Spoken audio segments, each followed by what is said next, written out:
நம்மளில் நிறைய பேர் நம்ம பார்க்க முடியுது. அம்மா அப்பா உயிரோடு இருக்கும்போதே வந்துட்டு அவங்களை பெருசாக நல்லபடியாக நம்ம பாதுகாக்கிறது கிடையாது.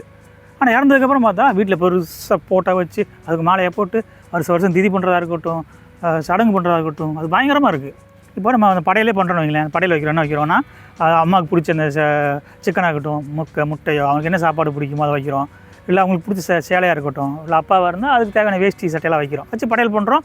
பண்ணிவிட்டு என்ன பண்ணுறோம் நம்ம அப்படின்னா, அது படையெல்லாம் பண்ணிட்டு அந்த சிக்கன் மட்டன் சாப்பாடை நம்ம தான் சாப்பிட்டுருக்கோம். அதே போல் படையல் பண்ணுற அந்த சேலை வேஷ்டியாக இருக்கட்டும், அதே வீட்டில் இருக்க மாமியாரோ மருமகளோ அம்மாவளோ யாராவது கட்ட தான் போகிறாங்க.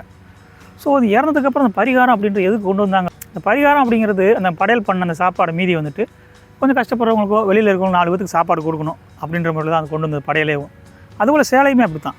அந்த படையல் பண்ணிவிட்டு கொஞ்சம் கஷ்டப்படுறவங்களுக்கு வேறவங்களுக்கு கொடுத்து உதவி செய்யறதுக்காக தான் அது மாதிரி படையெல்லாம் கொண்டு வந்தது. ஸோ அதெல்லாம் விட்டுட்டு நம்ம இந்த வருஷத்துக்கு ஒரு வாட்டி படையல் பண்ணுறோம் அப்படின்னு பண்ணி எல்லாத்தையும் பண்ணிட்டு நம்மளே உள்ளுக்குள்ள வச்சு சாப்பிட்றது, நம்மளே இந்த சேலை ட்ரெஸ் எல்லாம் போட்டுக்கிறது, என்ன விதமான இதெல்லாம் புரிய மாட்டேது நமக்கு. ஸோ இறந்ததுக்கப்புறம் நம்ம பண்ணுறது அது பண்ணுறது ஓகே, அது அவங்க விருப்பத்தை பொறுத்திருக்கு.